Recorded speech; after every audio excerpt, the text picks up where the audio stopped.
Empire.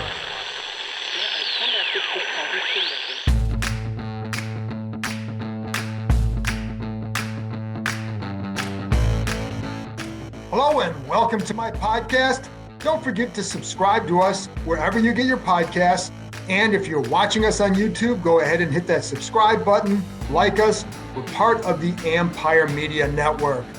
Today, I'm joined by Florida football coach Billy Napier as we discuss Washington's fourth-round pick, safety Percy Butler, who played for Napier at Louisiana. Napier also coached one of Washington's undrafted free agents, linebacker Farad Gardner. So he's going to give us insight on both those players, focusing a ton, of course, on Butler. Don't forget, you can read my work on ESPN.com. I'll have a story up Wednesday taking a look at 4 key players who can make the difference this season.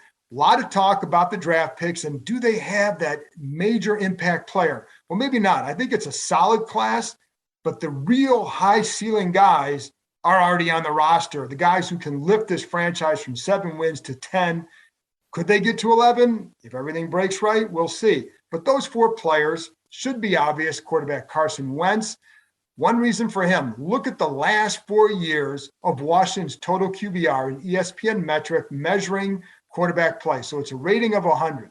Washington has finished dead last in the combined 4 years, and they've thrown a 32nd ranked, NFL worst, I should say, 71 touchdowns in that span. So they've been dreadful at quarterback, as you well know. Carson Wentz is better than what they've had. Last year, for example, 27 touchdowns, 7 picks. I know there were some issues in Indy. We all know that. All his flaws have been picked apart. We know all that. But Taylor Heinicke, and Wentz was the 9th-ranked quarterback in total QBR. Taylor Heinicke, 23rd ranked total QBR, 20 touchdown passes, 15 picks. So the last time Washington had a quarterback in the top 10 in total QBR, Kirk Cousins in 2016. So it's been a minute. And so that's why Wentz, if he plays well, they put weapons around him, then this team takes a jump. The other player, Chase Young. Look at what he did the second half of his rookie year. In the last 7 games, for 4 sacks, 3 forced fumbles, 3 fumble recoveries, 1 for a touchdown. Last year, 1.5 sacks. I think it was like 2 forced fumbles. Not the impact everybody hoped. A lot of it had to do with his style of pass rush. I think there were some other issues up front for the entire line, but just for Young, he needs to get back to rushing in a violent fashion. So last year, a lot of stutter steps that we've rehashed that, but it makes a difference on his rush. When you go watch him and you watch him take a couple steps and then start to stutter step, watch his hands. Not violent. He's not knocking guys aside. When he just goes, he's violent with his hands. That's his style of rushing. That's what they want him to get back to. So if he gets back there, this defense takes a jump. The next guy, receiver Curtis Samuel, can line up all over. Listen, the guy can play. We just haven't seen him play here. He needs to stay healthy. If he does, what you get is a versatile receiver, somebody who can attack down the field. His average yards per catch is around 11 for his career, so it suggests he's more of an underneath guy. He's a guy that can catch a ball at the line of scrimmage, get you 10 yards. That's what he'll be really good at. But Scott Turner really likes him going down the field, but they can line him up out of the backfield, create mismatches, so that takes some of the pressure off Jahan Dotson. I think Dotson will help, but I think Samuel's rise will play if he's healthy, will make a big difference because of his versatility, and that will be a welcome thing for them. And then the last guy is linebacker Jamin Davis. Again, should be obvious. Cole Holcomb, and let me back up for a minute with Samuel. If Logan Thomas is healthy, we know he's going to be good. We haven't seen what Samuel can do here. Saw what he could do in Carolina, so that's why I didn't put Logan Thomas on there. Samuel, we haven't seen, so the opportunity for improvement lies as much with Samuel as anybody else, and then a healthy Thomas, of course. Jamin Davis. So Cole Holcomb, they really liked how he progressed. So I think they can feel pretty good about where he's going to be this year, whether it's inside or outside, whatever he's playing, they feel good about what he's done. Jamin Davis has to take a step. I did think there was progress last year, and then sometimes there was up and down, right? So he's got but the reason I put him on here is because you look at the frame, the size, the athleticism he has, the ability to play coverage. and to impact a game with his speed needs to happen. So if he can get to a certain level, that helps his defense take another step. And it also kind of quiets the angst about the linebacker position. Still need more help there, no doubt, but you're not going to find a guy with Davis's measurables on the market right now. There was nobody in the draft that they were going to take because they already had him at that position in the first round who has those measurables. So that's why if he can take a step, then this defense takes another step. And same with Cole Holcomb, but Davis's ceiling is higher just because of what the measurables are. Now, it takes more than measurables, and that's what Davis has to prove. So those are the four guys I talked about. You can read more about it in depth on ESPN.com. The other thing I want to discuss before I get to my conversation with Billy Napier is James Bradberry, the corner that the Giants released, a guy that Washington staff knows well because they coached him in Carolina. Don't look for him to sign here as of right now. What I would hear and what I've heard is, yes, they'd have interest in him, but it's really about the money. Do they think they have the salary cap room to go get him? Well, yeah, they have the cap room, but here's the problem for them. They're trying to sign guys they have on the roster already. Terry McLaurin. Yeah, they'd still like to try and keep Daron Payne if possible. Cole Holcomb I just brought up. He's also going to be a free agent after the year. So you're going to want to save some money for those guys, which is why I don't think, which was why right now, unless Bradberry's price comes way down, I wouldn't expect them to be in that position to go sign him. So I think, and the other thing with Bradberry, to me, it would be an odd pairing with he and William Jackson at corner, because Jackson is really good as a man corner. I struggled, was still gaining a comfort level in zone when he got hurt last year. Bradberry is the opposite. He's much more comfortable in zone, this zone in particular that Washington has played because he's familiar with, but he's not as good in man. So what do you do with those two? And you ideally like to get guys whose strengths can mirror one another's, because then you can really mix and match a lot better. Whereas if you have one who's really good in one way and one who's really good in the other, I think it makes a tough match. Anyway, but it's really more about, I think, the money for them as anything. Anyway, that's it from me, folks. After this break, I'll be back with Florida coach Billy Napier as we talk Washington's fourth-round pick, safety Percy Butler, and why he might make an impact in his rookie year. Welcome back. Now here's my conversation with Florida coach Billy Napier. We're talking Percy Butler. Coach, I appreciate you joining me. And one of the guys that I know people here are excited about, and I've talked to other people, is Percy Butler. That's your guy. What can you tell us about what Washington is getting in him? Well, I mean, first of all, Percy checks all the boxes when it comes to height, length, verified speed. He can play in the post. He can play man-to-man. He's a really good tackler. And one of the things that scouts really expressed to me is that he is an incredible special teams player, right? So that was phenomenal production on special teams, really took great pride in that role. But Percy, is a really bright young man. He's from Plaquemine, Louisiana, was part of the magnet program there, and just really a tough individual, man. He showed numerous times throughout his career his toughness, his competitive spirit, guy that's going to do things with class. He'll be a great professional for sure. How did he show that toughness? What ways? Yeah, I mean, so we found out early in Percy's freshman year that he had a torn labrum, right, at some point there early in training camp. And he had enough stability and strength to continue to play throughout the year. But during that freshman year, I mean, he earned everyone's respect just as a competitor, continued to play. I think we fixed his shoulder after the season was over that year. But, overall, I think when you cover kicks, when you're a gunner, when you're a kickoff cover guy, there's a certain level mentality, toughness, effort that comes with that. But I think most importantly here, just his consistency as a person, always embraced the work, was a phenomenal practice player. I think overall his just ability to be a professional, to work through the ups and downs of his career, showed not only physical toughness as a player, but also I think mental toughness from a discipline and consistency standpoint. When he has that torn labrum or whatever, however severe it was, does he say something to you, or do you guys go to him saying, "Hey, is something wrong?" Like, did he even bring it up? Yeah, it actually happened in the summer. You sometimes you guy gets his shoulder banged up, you uncover some things there. This is a common deal, right? I mean, Right. I think there's lots of players that have been through this process in the past, but I think during that season in particular, I just remember specific plays. I mean, there was a play, I think we're playing Troy, and this guy's running down on the kickoff, and we all knew and understood that he was banged up, but he continued to go. So, yeah, I mean, just overall here, the character and the makeup of Percy as a person is he affected the entire culture there with his approach. When with that toughness, because first of all, the funny thing is you don't see many guys who have highlight films of their special teams hits. You don't see that often. He's got highlight films devoted just to that. But where do you think that toughness comes from? Because you clearly know him pretty well, but where does that toughness come from?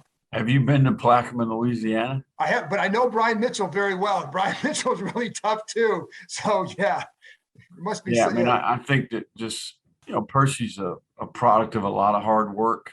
He's earned that toughness, right? He's developed that toughness. He's got a chip on his shoulder. It was overlooked coming out of high school. Always kind of viewed himself as an underdog to some degree, and he worked that way.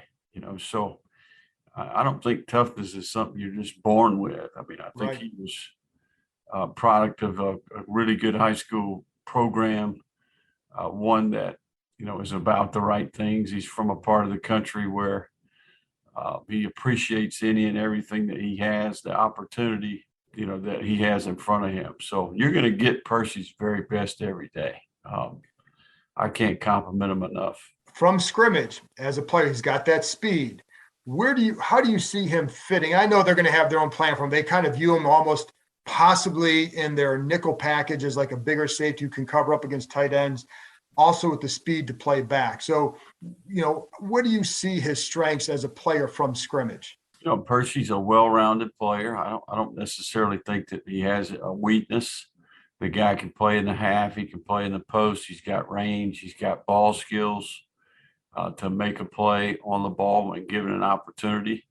I think he's really developed in his man-to-man, his ability to cover the slot. He did that for us quite a bit to the boundary. And I think he's a good tackler, and I think he's got instincts as a blitzer, right? So he played dime for us. He played in the box. He played in the half in the post. He played man-to-man. He's got fantastic special teams tape. So, I mean, there's a reason why he was a fourth-round pick. I think he brings a lot to the table, and, most importantly is his attitude and personality and his consistency as a competitor and as a person. When a guy hits like that, there's an infectiousness that develops, right? It's an energy that comes with that. What was the impact of some of those hits? Well, even if it's as a gunner or on defense, what were the impact of those kind of hits? Yeah, I mean, I think that those are big plays in the game. Certainly, anytime there's a physical play in the game, there's momentum that comes with that. And Percy was an explosive player. I think more importantly to me was Percy's mentality and attitude towards practice. I mean, he was a physical player in practice, phenomenal competitor. Just his approach to practice, his practice habits, he developed, while he was at Louisiana. I mean, this was a guy that didn't have Power 5 offers. He was a member of our first signing class. We felt very overlooked and underappreciated, and a guy that really bought into the development process. Patrick Toney was his safeties coach all 4 years and did a phenomenal job developing him fundamentally, but also I think Percy's got a really high football IQ. Right. And all the things he learned at Louisiana, I think will transition over well to the next level. So you're talking about a guy that has height, length, and speed. He's fundamentally sound. And I think that he really increased his knowledge while he was at Louisiana as a player. And I think, most importantly, he's got character and a very consistent person that you can depend on. He's a foxhole guy, right? He's a guy that you want on your team and in your locker room. Well, you brought up Patrick Toney, and I was going to ask you about that because I've seen how he has credited him with helping him developmentally. How did that come about? Was it extra film study? Was it, what was it? How did Patrick help him, and how did you see Percy grasping that, and how quickly? We have a lot of different ways that we try to improve the football IQ of our team, individual players, position groups, the units. We have a phrase that we use called being a four-dimensional player, right? So not only do you, first dimension would be what you know what you're supposed to do. Second dimension, what all the players in your position group are supposed to do. Third dimension is all 11 on offense or defense. And then the fourth dimension, which is very rare, is you fully understand your side of the ball, but you also have a great grasp on what the other side of the ball is doing. You can speak a language, you're fluent, you can have an educated conversation and discussion.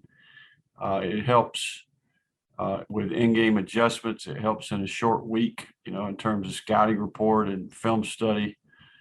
We have a year-round plan to try to improve the players there. Percy was the absolute example and standard in terms of his approach to those things. And Patrick Toney is a phenomenal teacher, extremely intelligent and a phenomenal teacher. So, those guys worked hard together, and I'm confident Percy's well prepared, and certainly Patrick is one of the best in the entire country. There are a lot of guys who have good speed, who aren't great gunners, and there's more to it than just being able to run down and hit. Why is he such a good gunner?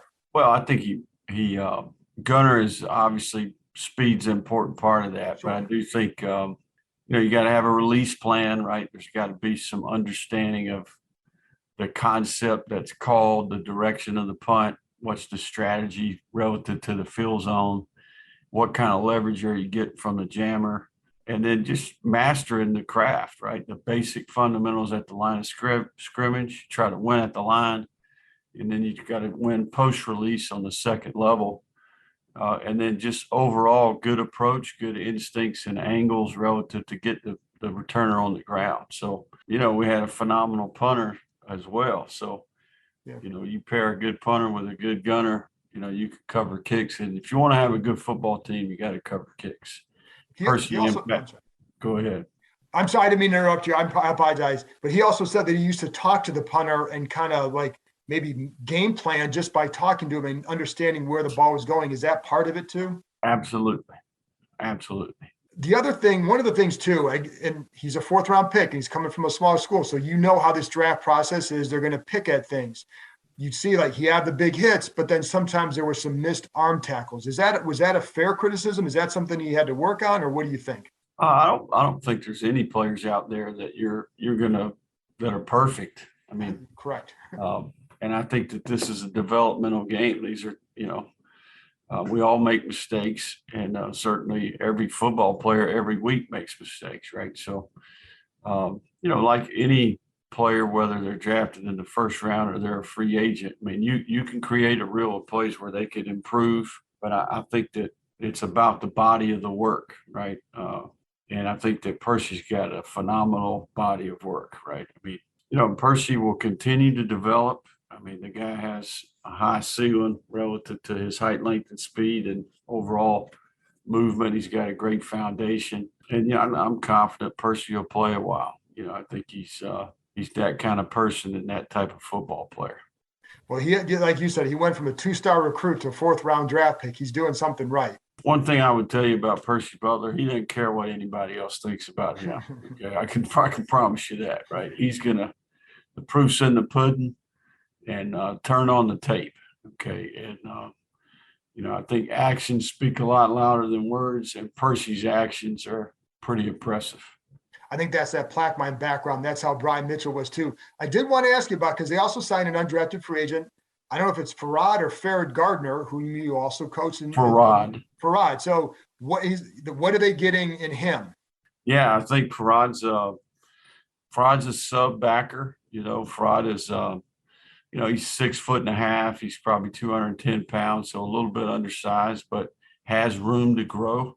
Farad's a fast player. He's a loose hip player. He can play in space. He's good in coverage. Farad's a very intelligent young man, right? I mean, extremely bright. He's a great communicator. And I think Farad is a four-core special teams player, right? So I think there's a lot of jobs that he can do on special teams because he can run, he can change direction. And he's a very productive player for us, right? So I think Farad's a sleeper, and he grew up a lot as a human being, as a person. And he was voted team captain by his teammates, and a guy that I have the utmost respect for. So, I think Farad I'm predicting that Farad makes a team. I think, and it's going to come down to his ability to play in pass coverage and be a matchup linebacker, a sub linebacker, and a guy that really has a great toolbox and skill set for special teams. Did you think he might get drafted? I thought there was an outside chance. Yeah. I think that sometimes people could argue that being a free agent is better than getting drafted in the 5th, 6th, or 7th round. You get to pick your team. Reality is it doesn't matter where you get drafted or whether you're an undrafted free agent. They're going to pay the guy that can do the job, right? So, the true work begins, I think, tomorrow, right? I think those guys report rookie minicamp tomorrow, and may the best man win, right? And I'll tell you one thing, these two guys, I wouldn't bet against them. Coach, I appreciate your time. And I always like the nickname Raging Cajun. So you get guys who have played for a Raging Cajun, you probably got something there that will be fun. So I appreciate your time and good luck this season down in Florida. Okay, John. Thank you, man. Have a good day.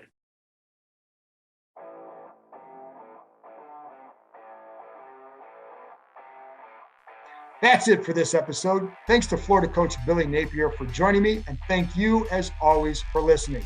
Like I always say, you have a choice, and I appreciate you choosing me.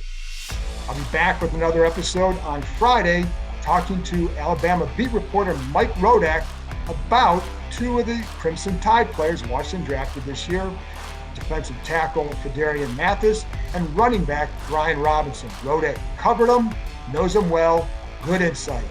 Talk to you next time.